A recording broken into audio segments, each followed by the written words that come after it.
کہ بچوں کو دین سکھانا ضروری ہے اور صحیح سلیقے سے بتانا چاہیے۔ اکثر اوقات ہم صحیح چیز کو غلط طریقے سے جب بتاتے ہیں تو رزلٹ غلط ہی آتا ہے۔ تو صحیح چیز کو صحیح طریقے سے سمجھانے کا طریقہ کیا ہے؟ اللہ کے نبی صلی اللہ علیہ وسلم سے بڑھ کر کون معلم ہو سکتا ہے؟ اللہ کے نبی صلی اللہ علیہ وسلم نے خود فرمایا بعثت معلما، مجھے معلم بنا کر بھیجا گیا ہے۔ تو کیوں نہ ہم اللہ کے نبی صلی اللہ علیہ وسلم ہی سے دیکھیں، سیکھیں کہ دین سمجھانے کا صحیح طریقہ کیا ہے، دین کی باتیں سکھانے کا صحیح طریقہ کیا ہے۔ ایسے تو بہت ساری باتیں ہیں، کچھ باتیں آج کی اس مجلس میں ہم اختصاراً دیکھیں گے، کیونکہ بہت ساری باتیں ایسی ہیں جو بالکل واضح خود ہی ہیں، لیکن یاد دہانی کی ضرورت ہے۔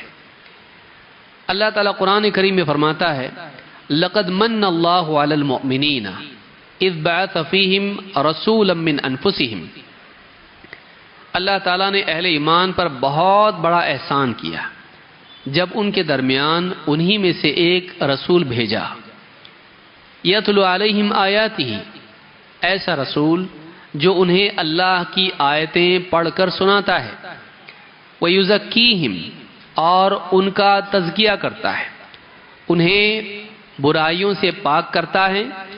اور بھلائیوں سے ان کی تربیت کرتا ہے، ان کی پرورش کرتا ہے، وَيُعَلِّمُهُمُ الْكِتَابَ وَالْحِكْمَةَ،